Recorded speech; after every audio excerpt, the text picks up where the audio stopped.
নমস্কার, স্বাগত চ্যানেল 24/7 এই মুহূর্তের ফার্স্ট নিউজ নিয়ে আপনাদের সঙ্গে রয়েছে আমি সৈকত। শুরু করছি ফার্স্ট নিউজ। করোনা তাঁজা বাতিল হচ্ছে একের পর এক অনুষ্ঠান, এমনকি বিয়ের নিমন্ত্রিতদের তালিকাও কাটছাট করতে হচ্ছে। কে থাকবেন আর কে বাদ পড়বেন তা বাছাই করতে গিয়ে রীতিমতো হিমশিম খেতে হচ্ছে। গত 2 বছরে এমনটাই চেনা ছবি হয়ে গিয়েছে। এবার মহামারী কোপে পিছিয়ে গেল খোদ প্রধানমন্ত্রীর বিয়ে। নিউজিল্যান্ডের প্রধানমন্ত্রী জেসিন্ডা আর্ডেন তার দীর্ঘদিনের সঙ্গী ক্লার্ক গ্রেফোর্ড তারা নিজেদের বিয়ে দিনক্ষণ এখনো ঘোষণা করেনি। তবে তাদের ঘনিষ্ঠমহল সূত্রে খবর আগামী কয়েক সপ্তাহের মধ্যেই তাদের বিবাহ বন্ধনে আবদ্ধ হওয়ার কথা ছিল। কিন্তু নিউজিল্যান্ডে আচমকাই মাথাচাড়া দিয়েছে ওমিক্রন আতঙ্ক। এমন পরিস্থিতিতে বিয়ে পিছিয়ে দেওয়ার কথা ঘোষণা করলেন প্রধানমন্ত্রী।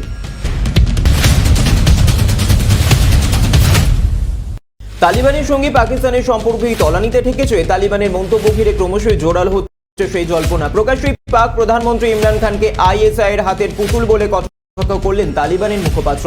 তাদের অভিযোগ, আফগানিস্তান থেকে তালিবানকে উৎখাত করতে বিদ্রোহীদের মদত দিচ্ছে ইসলামাবাদ। ঘটনার সূত্রপাত একটি ভিডিও ঘিরে। ভিডিও মেসেজে এনআরএফ জানায়, আফগানিস্তানের মানুষ চুপ করে থাকবে না, লড়াই চালিয়ে যান যতক্ষণ না আফগানিস্তান স্বাধীন হয়।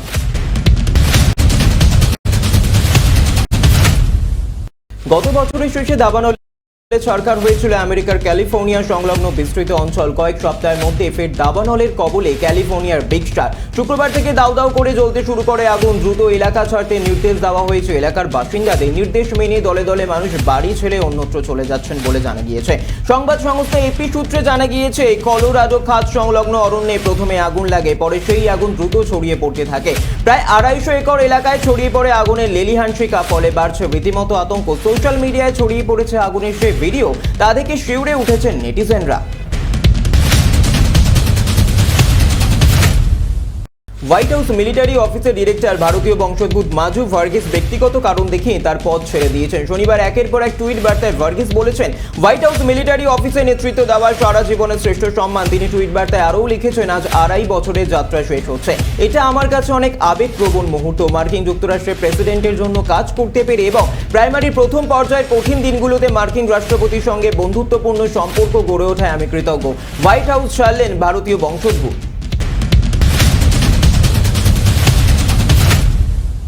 বাংলাদেশের শাহজালাল বিজ্ঞান ও প্রযুক্তি বিশ্ববিদ্যালয়ের ছাত্র বিক্ষোভের ঘটনা ক্রমেই বড় আকার ধারণ করেছে। বিগত বেশ কয়েকদিন ধরেই উপাচার্য ফরিদ উদ্দিন আহমেদের পদত্যাগের দাবিতে আমরণ অনশন কর্মসূচি পালন করছে শিক্ষার্থীরা। শনিবার অভিনবভাবে বিক্ষোভে সামিল হলো বিশ্ববিদ্যালয়ের ছাত্রছাত্রীরা।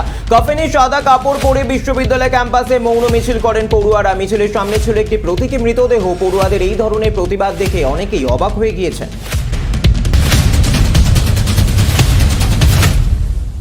ওমিক্রন ঝড় বইছে বিশ্বজুড়ে। এই পরিস্থিতিতে অনেকেরই মনে করোনার এই রূপ নিয়ে একাধিক প্রশ্ন। তবে ওমিক্রনকে পুরোপুরি বুঝে ওঠা সম্ভব হয়নি এখনো। তবে এরই মাঝে ওমিক্রন নিয়ে সাধারণ মানুষের আতঙ্ক কিছুটা কমিয়ে মার্কিন ভাইরাস বিশেষজ্ঞ ডক্টর অ্যান্থনি ফাউসি দাবি করেন, একবার ওমিক্রন আক্রান্ত হলে খুব সম্ভবত কয়েক মাসের মধ্যেই সেই রোগী দ্বিতীয়বার ওমিক্রন আক্রান্ত হবেন না। ফাউসি বলেন, ওমিক্রনের বারবার আক্রান্ত হতেই পারেন একজন রোগী, তবে কারো রোগ প্রতিরোধ ক্ষমতা ভালো হলে অন্তত কয়েক মাসের মধ্যে দ্বিতীয়বার সেই ব্যক্তি আর নতুন করে ওমিক্রনে আক্রান্ত হবেন না।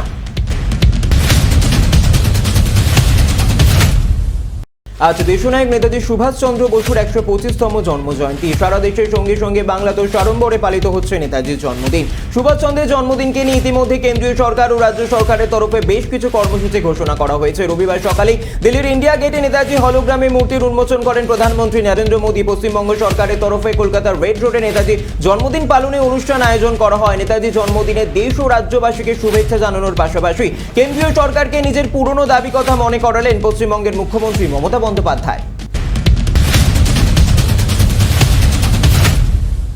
প্রজাতন্ত্র দিবসের কুচকাওয়াজে পশ্চিমবঙ্গে ট্যাবলো থাকছে না ঠিকই, তবে এক টুকরো কলকাতা উঠে আসছে দিল্লির রাজপথে। ডাক বিভাগ বা ইন্ডিয়ান পোস্টের ট্যাবলো এবার দেখা যাবে কলকাতার জিপিও।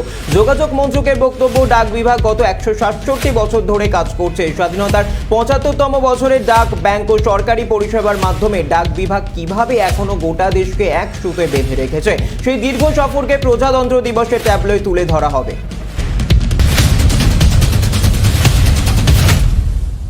নির্বাচনের আগে সরগরম গোয়া জোটের প্রস্তাব নিয়ে নতুন করে বিরোধ শুরু হয়েছে তৃণমূল বনাম কংগ্রেসে। তবে এই বিবাদকে আর গুরুত্ব দিতে চান না প্রবীণ কংগ্রেস নেতা পি চিদম্বরম। সম্প্রতি তৃণমূলের সর্বভারতীয় সাধারণ সম্পাদক অভিষেক বন্দ্যোপাধ্যায় বলেছিলেন, যদি বিজেপি ক্ষমতায় আসে তবে ওনার ইস্তফা দেওয়া উচিত।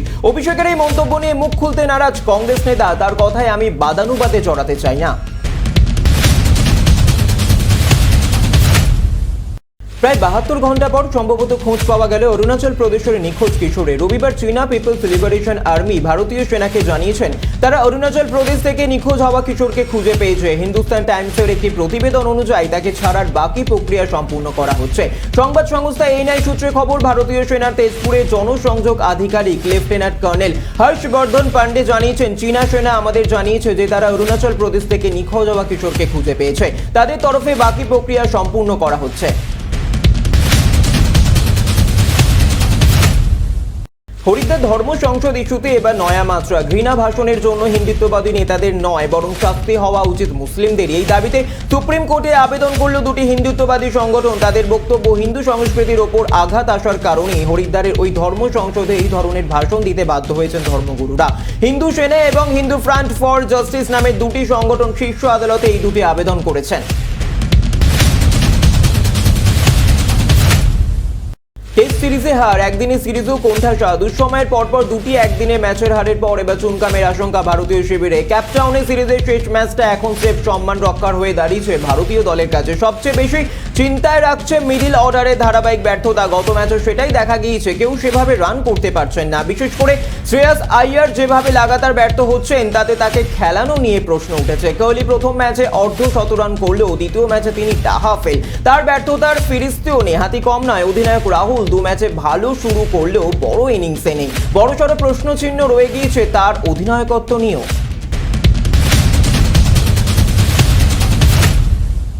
তিনটি কারণ নিয়ে কিছুটা হলেও চিন্তায় রয়েছেন এটিকে মোহনবাগান কোচ জুয়ান ফেরান্দো। এক, গত ম্যাচে ওড়িশা দুরন্ত জয়। 2, কোভিডের কারণে গত 3টে ম্যাচ না খেলা। 3, হুগো বুমোসকে না পাওয়া, অথচ ওড়িশার সঙ্গে খেলার পরের ম্যাচ হলো ডার্বি। সেই ম্যাচ নিয়েও ভাবতে হচ্ছে ফেরান্দোকে। তাই পাহাড় প্রমাণ চাপ নিয়ে রবিবার ময়দানে এটিকে মোহনবাগান 3টে ম্যাচ না খেলা দলের মধ্যে আলাদা একটা তরতাজা মনোভাব থাকা স্বাভাবিক। ফেরান্দো স্বীকার করেছেন, তবে অন্যান্য দলের মতো তার ছেলেরাও যে ক্লান্ত তাও তিনি বলেছেন। পরের ম্যাচে ডার্বি ঠিকই, তবে স্প্যানিশ কোচের এখন পাখির চোখ ওড়িশা।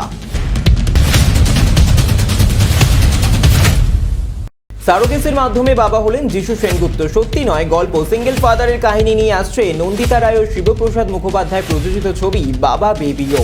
রবিবার নেতাজি সুভাষচন্দ্র বসুর জন্ম জয়ন্তীতে প্রকাশ্যে এলো ছবির ট্রেলার। মায়ের আত্মত্যাগ, নারীর টানের কথা অনেক গল্প, সিনেমা, প্রবন্ধ কিংবা সোশ্যাল মিডিয়া পোস্টে বলা হয়ে থাকে, কিন্তু বাবা তিনিও তো সন্তানের জীবনের গুরুত্বপূর্ণ অঙ্গ। সন্তানের বড় হওয়ার নেপথ্যে তার অবদানও তো এতটুকু কম নয়। পরম স্নেহে সন্তানের মাথার ওপর আশ্রয় হয়ে দাঁড়িয়ে থাকেন এমনই এক বাবার গল্প সিনেমার মাধ্যমে বলেছেন পরিচালক অরিত্র মুখোপাধ্যায়।